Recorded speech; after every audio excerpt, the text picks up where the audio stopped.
الحمدللہ الحمدللہ الصلاۃ والسلام علیک یا رسول اللہ وآلہ وصحبہ اجمعین۔ اعوذ باللہ من الشیطان الرجیم، بسم اللہ الرحمن الرحیم۔ رب اشرح لی صدری ویسر لی امری واحلل عقدۃ من لسانی یفقہوا قولی۔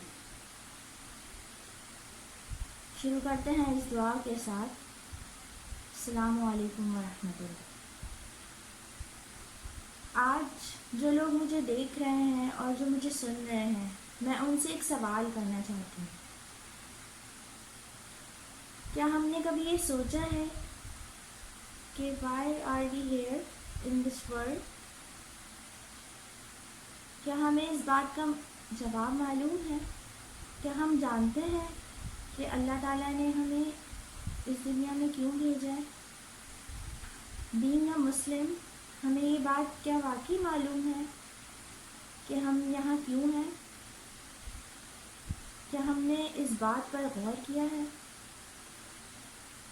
سورہ الذاریات کی آیت ہے، وَمَا خَلَقْتَ الْجِنَّ وَالْإِنسَ إِلَّا لِيَعْبُدُونِ، یعنی اللہ تعالیٰ فرماتا ہے، میں نے جنوں اور انسانوں کو اس دنیا میں اپنی بندگی کے لیے بھیجا، اپنی عبادت کے لیے بھیجا۔ تو کیا ہم واقعی اس کی عبادت اس طرح کر رہے ہیں؟ ہم اللہ کا حق ادا کر رہے ہیں؟ کیا واقعی ہماری لائف پر کوئی ویژن ہے؟ آج کل جو حالات چل رہے ہیں، ہر نفس کو اپنی پڑی ہے۔ کسی کو یہ نہیں پتا کہ کسی کے دل میں یہ بات نہیں ہے کہ ہمیں اس ذات کے پاس واپس لوٹ کر جانا ہے۔ اس دنیا میں کوئی چیز باقی رہنے والی نہیں ہے، یہ ہم سب جانتے ہیں۔ کل نفس ذائقۃ الموت، ہر نفس کو موت کا مزہ چکھنا ہے۔ تو کیا ہم نے اس دن کے لیے تیاری کی ہے جس دن ہمیں اس ذات کے آگے پیش ہونا ہے؟ کیا ہم دنیا کے امتحان میں اپنی پوری ایمانداری سے ایگزام دے رہے ہیں؟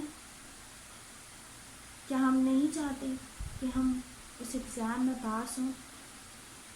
جبکہ قرآن شریف میں اللہ تعالیٰ فرماتا ہے کہ شیطان تمہارا کھلا دشمن ہے، پھر بھی وہ ہماری ذات پر اس طریقے سے حاوی ہو چکا ہے اس زمانے میں، اس دور میں، کہ ہم لوگوں کو اپنا ہوش بھی نہیں ہے۔ اس نے ہمیں اپنے شکنجے میں جکڑ کے رکھا ہے۔ کیا ہم چاہتے ہیں کہ اس سے نکلیں؟ وہ ہمیں رنگینیاں دکھاتا رہتا ہے شیطان، اور ہم اس کی رنگینیوں میں کھو جاتے ہیں۔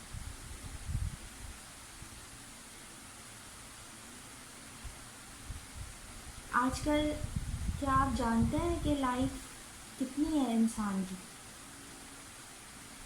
Maximum 80 years, 90 years maximum. اگر لائف سپین 60 to 80 ایئرز ہے، تو کیا ہم نے کبھی یہ سوچا ہے کہ اس کے بعد کیا ہوگا؟ ہمیں واپس اس ذات کی طرف جانا ہے، جہاں سے آئے تھے وہیں جانا ہے۔ اِنَّ لِلَّهِ وَإِنَّا إِلَيْهِ رَاجِعُونَ۔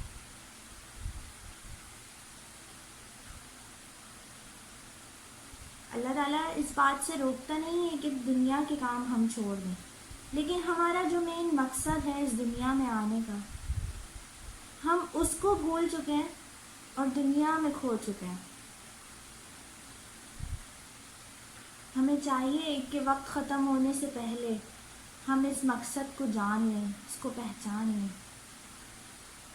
اس ذات کی طرف لوٹ آئیں۔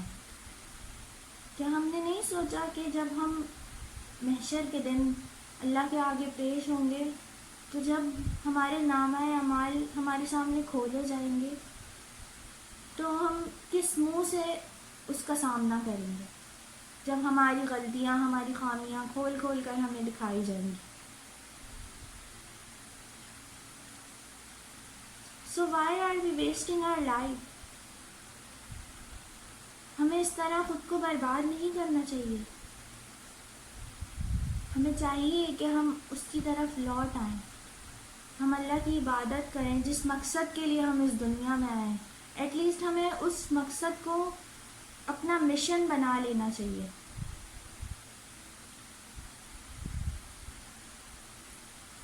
یہ میرا ایک چھوٹا سا میسیج ہے جو میں آپ سب کے ساتھ شیئر کرنا چاہتی ہوں، اور میں چاہتی ہوں کہ یہ میسیج آپ لوگوں کو پہنچائیں، آگے فارورڈ کریں، تاکہ یہ میسیج آپ کے لیے، میرے لیے اور میرے ماں باپ کے لیے صدقہ جاریہ بنے.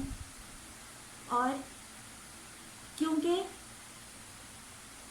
ہمارے نبی نے، آپ صلی اللہ علیہ وآلہ وسلم نے ایسے علم سے پناہ مانگی ہے جو کوئی فائدہ نہ دے. یہ ہمارا فرض ہے کہ ہم اس تعلیم کو، اللہ کے جتنے بھی احکام ہیں ان کو، ہمیں جو کچھ بھی معلوم ہے وہ لوگوں تک پہنچائیں. کیونکہ ہم اس بات کو بھول بیٹھے ہیں اب کہ ہم کیوں ہیں یہاں، ہماری زندگی کا مقصد کیا ہے.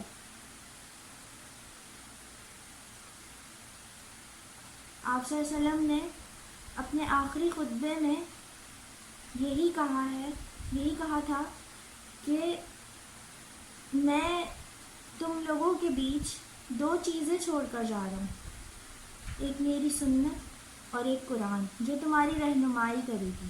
ہم میں سے کتنے لوگ ہیں جو قرآن کھول کر بیٹھتے ہیں؟ ہم قرآن تو پڑھتے ہیں لیکن ہمیں اس کا مطلب نہیں پتہ. کیا ہم قرآن کو ترجمے سے پڑھتے ہیں؟ ہمیں پتہ ہے قرآن میں کیا لکھا ہے، وہ کس طرح ہر چیز میں ہماری رہنمائی کرتا ہے. ہمیں اس بات کا مطلب پتہ ہونا چاہیے. ہمیں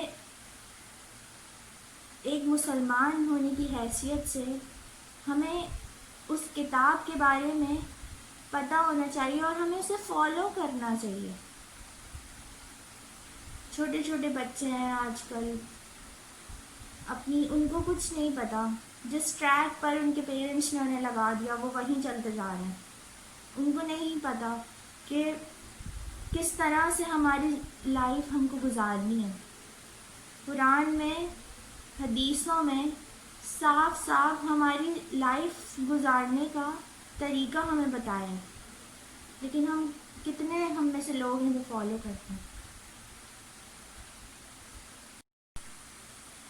میں چاہتی ہوں کہ آپ میری اس ویڈیو کو فارورڈ کریں، جتنا ہو سکتا ہے اس کو شیئر کریں تاکہ یہ ویڈیو ہم سب کے لیے صدقہ جاریہ بنے. اللہ تعالیٰ ہمیں اور مجھے اور آپ لوگوں کو سمجھنے کی توفیق عطا فرمائے انشاءاللہ.